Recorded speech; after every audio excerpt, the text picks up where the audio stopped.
আমরা সবাই তো ব্যস্ত, মানে সারাদিন দৌড়ের ওপর থাকি, মিটিং, ডেডলাইন, ইমেল।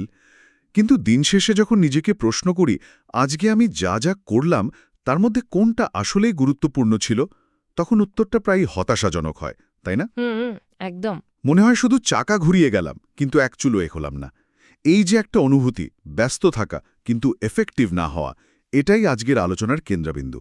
আমাদের কাছে পাঠানো এম এ হাশেমের একটি অসাধারণ উপস্থাপনা থেকে আমরা পার্সোনাল এফেক্টিভনেসের একটা প্র্যাকটিক্যাল ম্যাপ খুঁজে বের করার চেষ্টা করব। ঠিক তাই। আর এই ম্যাপটা কোনো লাইফ হ্যাক বা 5 মিনিটে সফল হওয়ার ফর্মুলা নয়। হাশেমের উপস্থাপনাটি আমাদের অনেক গভীরে নিয়ে যায়, যার মূলে আছে স্টিফেন কোভির বিখ্যাত বই the 7 habits of highly effective people. এর মূল ভিত্তি হল দুটো জিনিস। প্রথমত, আমাদের মাইন্ডসেট বা প্যারাডাইম, মানে আমরা পৃথিবীকে কিভাবে দেখি, আর দ্বিতীয়ত আমাদের হ্যাবিট বা অভ্যাস। অর্থাৎ আমরা প্রতিদিন যা করি। এক্স্যাক্টলি। আমাদের আজকের লক্ষ্য হল এই ধারণাগুলো থেকে সবচেয়ে জরুরি আর প্র্যাকটিক্যাল জ্ঞানটুকু বের করে আনা, যা আমাদের প্রতিদিনের জীবনে কাজে লাগবে। তাহলে চলুন একদম গোড়া থেকে শুরু করি। এই যে আমরা বলছি পার্সোনাল এফিসিয়েন্সি, এই শব্দটার আসল মানে কি? এটা কি শুধু বেশি কাজ করা বা টাইম ম্যানেজমেন্ট? চমৎকার প্রশ্ন। সোর্স অনুযায়ী এর সংজ্ঞাটা আসলে খুব সহজ কিন্তু গভীর। পার্সোনাল এফিসিয়েন্সি মানে বেশি কাজ করা নয়, বরং সঠিক কাজটা করা। আচ্ছা। এর মানে হল আমাদের ব্যক্তিগত সম্পদ, যেমন আমাদের প্রতিভা বা ট্যালেন্ট, আমাদের শক্তি বা এনার্জি, আর আমাদের সীমিত সময়, এ সব কিছুর সর্বোত্তম ব্যবহার করা। এবং সেই ব্যবহারটা হতে হবে আমাদের কাছে যা সবচেয়ে গুরুত্বপূর্ণ তার সাথে মিলিয়ে। একদম।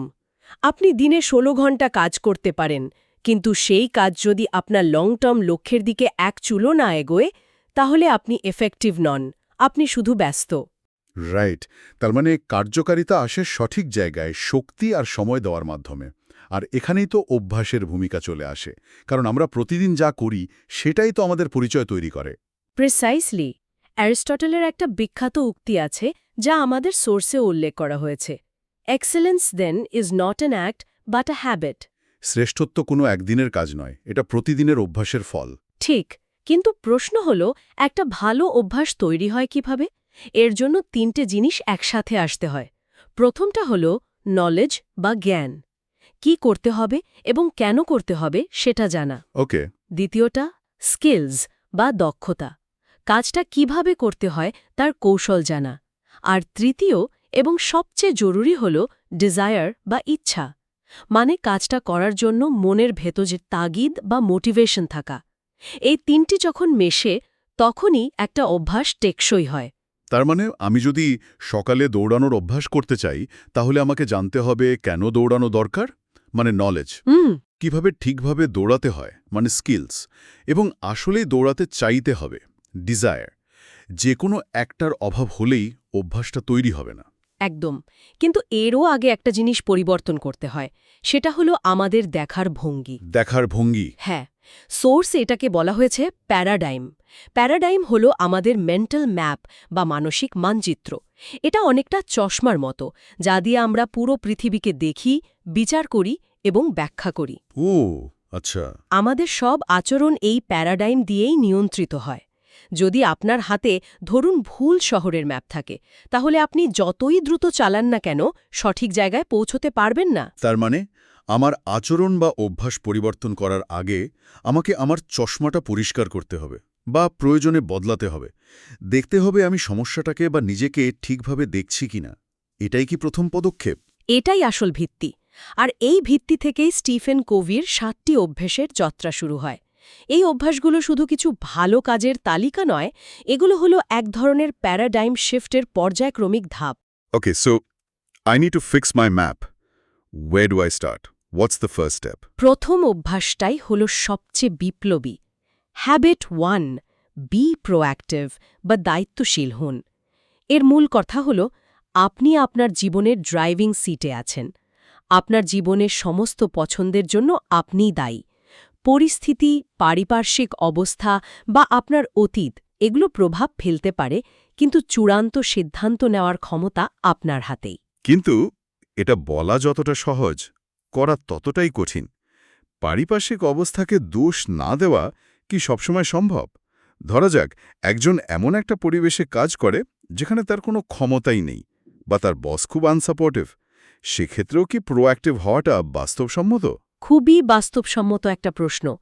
এখানেই কবি দুটো বৃত্তের ধারণা দিয়েছেন, সার্কেল অফ কনসার্ন এবং সার্কেল অফ ইনফ্লুয়েন্স। আমাদের জীবনে অনেক কিছু নিয়েই আমরা উদ্বিগ্ন থাকি। দেশের অর্থনীতি, ট্রাফিক জ্যাম, অন্যের আচরণ।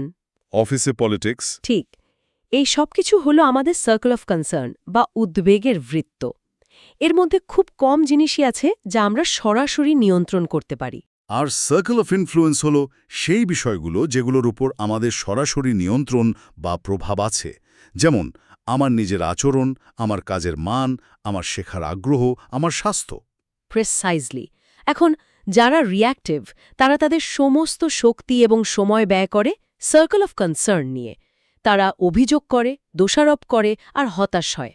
ফলে তাদের প্রভাবের বৃত্ত বা সার্কেল অফ ইনফ্লুয়েন্স দিন দিন ছোট হতে থাকে। আর প্রোঅ্যাক্টিভ মানুষরা? প্রোঅ্যাক্টিভ মানুষরা তাদের শক্তি ব্যয় করে সার্কেল অফ ইনফ্লুয়েন্সের ওপর। তারা সেই জিনিসগুলো নিয়ে কাজ করে যা তারা পরিবর্তন করতে পারে। যেমন বস আনসাপোর্টিভ হতে পারে, কিন্তু আমি আমার কাজের কোয়ালিটি তো উন্নত করতে পারি। এর ফলে যা হয়, তাদের আত্মবিশ্বাস বাড়ে এবং ধীরে ধীরে তাদের প্রভাবের বৃত্তটাও বড় হতে থাকে। এটা একটা দারুণ প্যারাডাইম শিফট। তার মানে আমি যা কন্ট্রোল করতে পারবো না তা নিয়ে ভেবে শক্তি নষ্ট না করে যা কন্ট্রোল করতে পারবো সেটার উপর ফোকাস করা। Okay, so be proactive tells me I am the driver of my own life.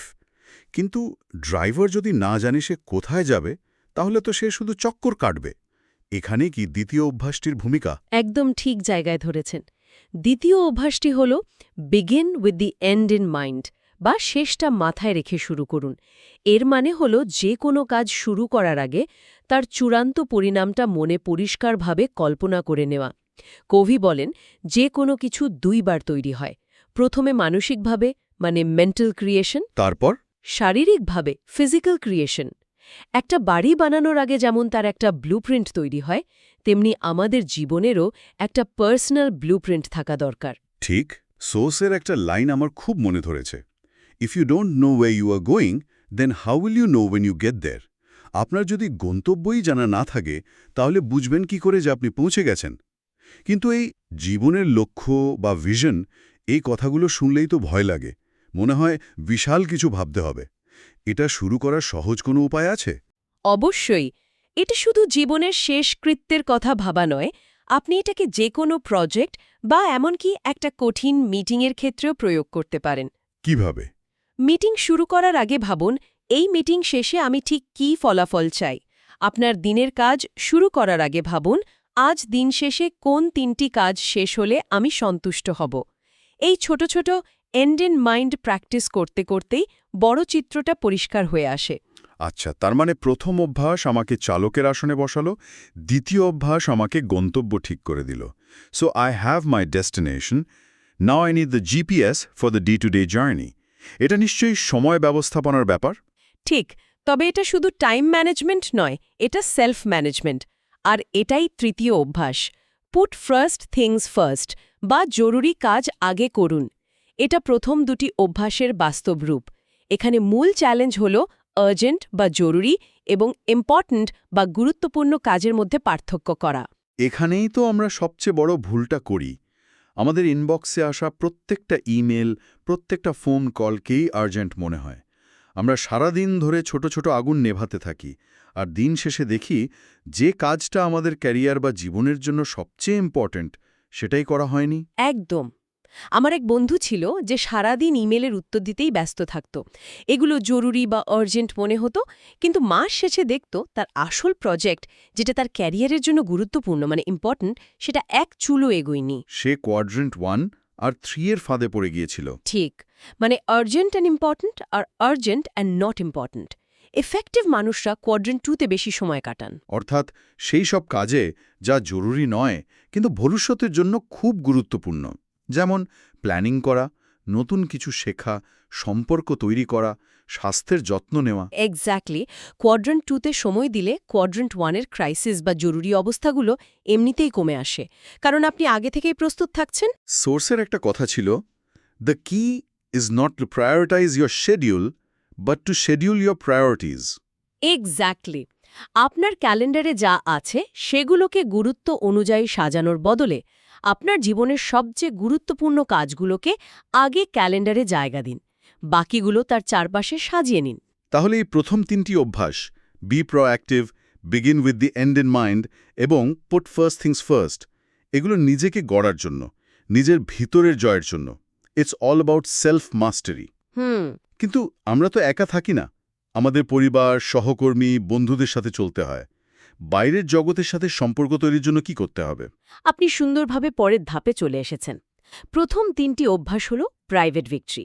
এটা আপনাকে নির্ভরতা বা ডিপেন্ডেন্স থেকে স্বাধীনতায় মানে ইন্ডিপেন্ডেন্সে নিয়ে আসে, কিন্তু সর্বোচ্চ কার্যকারিতা আসে আন্তনির্ভরতা বা ইন্টারডিপেন্ডেন্স থেকে। আর এখানেই পরের 3টি অভ্যাস বা পাবলিক ভিক্টরির শুরু। ওকে, চতুর্থ অভ্যাসটি হল থিঙ্ক ওয়েন ওয়েন।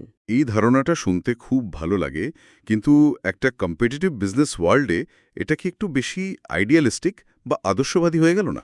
যেখানে প্রায়ই একজনের লাভ মানেই তো আরেকজনের ক্ষতি। এটা একটা খুব সাধারণ ভুল ধারণা। কবি বলছেন, উইন উইন কোনো টেকনিক নয়, এটা মানুষের সাথে সম্পর্কের একটা দর্শন। জীবনের সবকিছু প্রতিযোগিতা নয়। আপনি যদি একটা দীর্ঘমেয়াদী এবং বিশ্বাসযোগ্য সম্পর্ক চান, সেটা ব্যবসায়িক পার্টনারের সাথে হোক বা জীবনসঙ্গীর সাথে, তাহলে উইন উইন ছাড়া কোনো উপায় নেই। আই ওয়েন ইউ লুজ মানসিকতা হয়তো একটা ডিল জিতিয়ে দেবে, কিন্তু সম্পর্কটা নষ্ট করে দেবে। ঠিক। এর জন্য সোর্স অনুযায়ী 3টি গুণ দরকার: ইন্টেগ্রিটি বা সততা, ম্যাচিউরিটি বা পরিপক্কতা এবং অ্যাবান্ডেন্স মেন্টালিটি। অ্যাবান্ডেন্স মেন্টালিটি, এই ধারণাটা দারুণ। এর মানে হলো এটা বিশ্বাস করা যে পৃথিবীতে সবার জন্য পর্যাপ্ত সুযোগ আছে। একজনের সাফল্য আমার সুযোগ কেড়ে নিচ্ছে না, এটা স্ক্যারসিটি মাইন্ডসেটের ঠিক উল্টো। একদম। যখন আমরা বিশ্বাস করি যে কেকের টুকরোটা বড়, তখন আমরা ভাগ করে খেতে ভয় পাই না, আর তখনই সহযোগিতার মানসিকতা তৈরি হয়। Okay, so to get to a win win situation, both sides need to understand each other's win. কিন্তু সমস্যা হলো, আমরা তো সাধারণত নিজের উইন বোঝানোর জন্যই বেশি ব্যস্ত থাকি। আর ঠিক এই সমস্যাটার সমাধান হল পঞ্চম অভ্যাস, যা হয়তো এই তালিকার সবচেয়ে কঠিন কিন্তু সবচেয়ে শক্তিশালী অভ্যাস। Seek first to understand, then to be understood. আগে অন্যকে বুঝুন, তারপর নিজেকে বুঝান। হ্যাঁ, এটা তো আমরা প্রায় কেউই করি না, তাই না? যখন কেউ কথা বলে, আমরা শোনার ভান করি, কিন্তু মনে মনে আমরা আমাদের জবাবটা গুছিয়ে নিই। It's like when you're talking to someone and you can see they're just waiting for you to finish so they can make their point. এটাকে বলে লিসেনিং টু রিপ্লাই। কিন্তু পঞ্চম অভ্যাস আমাদের শেখায় এমপ্যাথেটিক লিসেনিং বা সহানুভূতিশীল শ্রবণ। এর মানে হল শুধু কান দিয়ে শব্দ শোনা নয়, চোখ দিয়ে তার অনুভূতি দেখা এবং মন দিয়ে তার অর্থ বোঝার চেষ্টা করা। যখন একজন মানুষ অনুভব করে যে আপনি তাকে সত্যিই বুঝতে চেষ্টা করছেন, তখন সে ডিফেন্সিভনেস ছেড়ে খোলামেলাভাবে কথা বলতে শুরু করে, আর তখনই আসল সমস্যাটা বেরিয়ে আসে এবং সমাধানের পথও খুলে যায়। আচ্ছা, তার মানে যদি আমরা একে অপরকে বিশ্বাস করি, মানে উইন উইন, এবং সত্যি একে অপরকে বুঝতে পারি, মানে হ্যাবিট 5, তাহলে তো একটা অন্যরকম সম্ভাবনা তৈরি হয়। তখন কি সহযোগিতার স্তরটা আরও গভীরে যায়? হ্যাঁ, আর সেটাকেই বলা হয় ষষ্ঠ অভ্যাস, সিনার্জাইজ বা সমন্বয় সাধন করুন। সহজ কথায়, 2 heads are better than 1। হ্যাঁ, ঠিক। কিন্তু এর আসল অর্থ আরও গভীর। সিনার্জি মানে হল পুরোটা তার অংশগুলোর যোগফলের চেয়েও বড়, অর্থাৎ 1 + 1 = 3 বা তারও বেশি। এটা হলো সেই মুহূর্ত যখন দুজন মানুষ তাদের ভিন্ন দৃষ্টিভঙ্গি নিয়ে এমন একটা সমাধান বের করে যা তারা একা কখনোই পারত না। কিন্তু বাস্তবে তো আমরা এটা খুব কমই দেখি। বেশিরভাগ টিম মিটিংয়ে তো 1 + 1 = 1.5 হয়ে যায়। তাহলে এই সিনার্জি অর্জনের পথে সবচেয়ে বড় বাধাটা কি? সবচেয়ে বড় বাধা হল ভিন্নতাকে ভয় পাওয়া বা অসম্মান করা। আমরা মনে করি সবাই আমার মতো ভাবলেই কাজটা সহজ হবে, কিন্তু সিনার্জি ঠিক তার উল্টো কথা বলে। কি বলে? এটা বলে যে ভিন্নতাই হল শক্তি। যখন আমরা খোলা মন নিয়ে ভিন্ন মতকে শুনি এবং তাকে সম্মান করি, তখনই নতুন এবং উন্নত সমাধান বেরিয়ে আসে। সিনার্জি অর্জনের জন্য কিন্তু আগের অভ্যাসগুলো জরুরি। আচ্ছা, মানে নিজের ওপর নিয়ন্ত্রণ থাকতে হবে। হ্যাঁ, হ্যাবিট 1 থেকে 3, আপনার উইন উইন মানসিকতা থাকতে হবে হ্যাবিট 4 এবং আপনাকে অন্যের দৃষ্টিভঙ্গি বুঝতে হবে হ্যাবিট 5। এই 6টি অভ্যাস মেনে চলাটা তো একটা বিরাট challenge. It feels like a full time job. এই সব কিছু চালিয়ে যাওয়ার জন্য যে শক্তি আর মনোযোগ দরকার সেটা কিভাবে ধরে রাখা যায়? বার্নআউট তো আসবেই। আপনার প্রশ্নটাই আমাদের সপ্তম এবং চূড়ান্ত অভ্যাসের দিকে নিয়ে যাচ্ছে, যা বাকি 6টি অভ্যাসকে টিকিয়ে রাখে। শার্পেন দ্য স বা নিজেকে শানিত করুন। নিজেকে শানিত করা। হ্যাঁ, একটি করাত দিয়ে অনেকক্ষণ কাজ করার পর যেমন সেটার ধার কমে যায় এবং তাকে ধার দিতে হয়, তেমনি আমাদেরও নিজেদের ধারালো রাখতে হয়। এই অভ্যাসটি হল সেলফ রিনিউয়াল বা আত্মনবায়নের অভ্যাস। নিজেকে শানিত করার মানে কি? বই পড়া বা নতুন কোর্স করা? ওটা একটা অংশ মাত্র। কবি এখানে জীবনের 4টি দিকে সেলফ রিনিউয়ালের কথা বলেছেন। প্রথমটি হল ফিজিক্যাল বা শারীরিক, নিয়মিত ব্যায়াম, সঠিক পুষ্টি এবং পর্যাপ্ত ঘুম। ওকে। দ্বিতীয়টি মেন্টাল বা মানসিক, যা আপনি বললেন, অর্থাৎ পড়া, নতুন কিছু শেখা, পরিকল্পনা করা। রাইট। তৃতীয়টি সোশো ইমোশনাল বা সামাজিক আবেগিক, অন্যদের সাথে অর্থপূর্ণ সম্পর্ক তৈরি করা, সহানুভূতি দেখানো। এবং চতুর্থটি হল স্পিরিচুয়াল বা আধ্যাত্মিক। আধ্যাত্মিক। এটা ধর্ম হতে পারে, আবার প্রকৃতির সাথে সময় কাটানো, ধ্যান করা বা নিজের মূল্যবোধগুলোকে নিয়ে ভাবাও হতে পারে। এই 4টি দিকে নিয়মিত কাজ না করলে আমাদের কার্যকারিতার করাত ভোঁতা হয়ে যায়। এই 7টা অভ্যাস শোনার পর আমার মাথায় আর একটা বিষয় আসছে, ইমোশনাল ইন্টেলিজেন্স বা ইকিউ। এই ধারণাগুলোর মধ্যে তো একটা গভীর সংযোগ আছে বলে মনে হচ্ছে। অবশ্যই আছে। সোর্সেও এই সংযোগটা খুব সুন্দরভাবে দেখানো হয়েছে। ইমোশনাল ইন্টেলিজেন্সের যে মূল স্তম্ভগুলো আছে, self awareness, self regulation, motivation, empathy এবং সোশ্যাল স্কিলস, তার সবগুলোই এই 7টি অভ্যাসের মাধ্যমে তৈরি হয়। কিভাবে? যেমন হ্যাবিট 1 মানে বি প্রোঅ্যাক্টিভ, আপনার সেলফ অ্যাওয়ারনেস বাড়ায়। হ্যাবিট 2 এবং 3 মানে begin with end in mind আর পুট ফার্স্ট থিংস ফার্স্ট, আপনার সেলফ রেগুলেশন এবং মোটিভেশন তৈরি করে। আর এমপ্যাথি তো সরাসরি হ্যাবিট 5 থেকে আসছে, সিক ফার্স্ট টু আন্ডারস্ট্যান্ড। একদম। আর সোশ্যাল স্কিলস তৈরি হচ্ছে হ্যাবিট 4, 5 এবং 6, অর্থাৎ উইন উইন, লিসনিং এবং সিনার্জির মাধ্যমে। ঠিক, তার মানে এই 7টি অভ্যাস অনুশীলন করা মানেই হল নিজের ইমোশনাল ইন্টেলিজেন্স বাড়ানো। আমাদের সোর্সে নেপোলিয়ন হিলের সফলতার নীতিগুলোরও উল্লেখ আছে, যেমন পজিটিভ মেন্টাল অ্যাটিটিউড বা ডেফিনিটনেস অফ পারপাস। খেয়াল করলে দেখবেন সফলতার মূলনীতিগুলো আসলে সব জায়গায় একই। কবি সেগুলোকে একটা অসাধারণ কাঠামোয় বেঁধে দিয়েছেন মাত্র। তাহলে পুরো আলোচনাটা যদি এক জায়গায় আনি, পার্সোনাল ইফেক্টিভনেস আসলে কোনো গন্তব্য নয়, এটা একটা ধারাবাহিক যাত্রা। এর শুরুটা হয় সেলফ মাস্টারি বা আত্মনিয়ন্ত্রণ দিয়ে, যা আমাদের স্বাধীন করে। আর তারপর এটা আমাদের কোলাবোরেটিভ সাকসেস বা কার্যকর সহযোগিতার দিকে নিয়ে যায়, যা আমাদের আত্মনির্ভরশীল করে তোলে। ভেতর থেকে বাইরের দিকে যাওয়ার একটা প্রক্রিয়া। ঠিক। একদম ঠিক। আর এই আলোচনা শেষ করার আগে শ্রোতাদের জন্য একটি চিন্তার খোরাক রেখে যেতে চাই, যা সোর্সের পার্সোনাল ডেভেলপমেন্ট প্ল্যান অংশ থেকে অনুপ্রাণিত। আমরা অনেক কিছু জানলাম, অনেক কিছু নিয়ে ভাবলাম, কিন্তু জ্ঞান তখনই শক্তি যখন তা কাজে লাগানো হয়। তাই প্রশ্নটি হল, আজকের আলোচনার পর যদি নিজের উন্নতির জন্য একটি ব্যক্তিগত পরিকল্পনা বা পার্সোনাল ডেভেলপমেন্ট প্ল্যান তৈরি করতে হয়, তাহলে তার প্রথম উদ্দেশ্য বা ডেভেলপমেন্ট অবজেক্টিভ কী হবে? এবং সেটি অর্জনের জন্য আগামীকাল থেকে প্রথম কোন ছোট কাজটি করা যেতে পারে?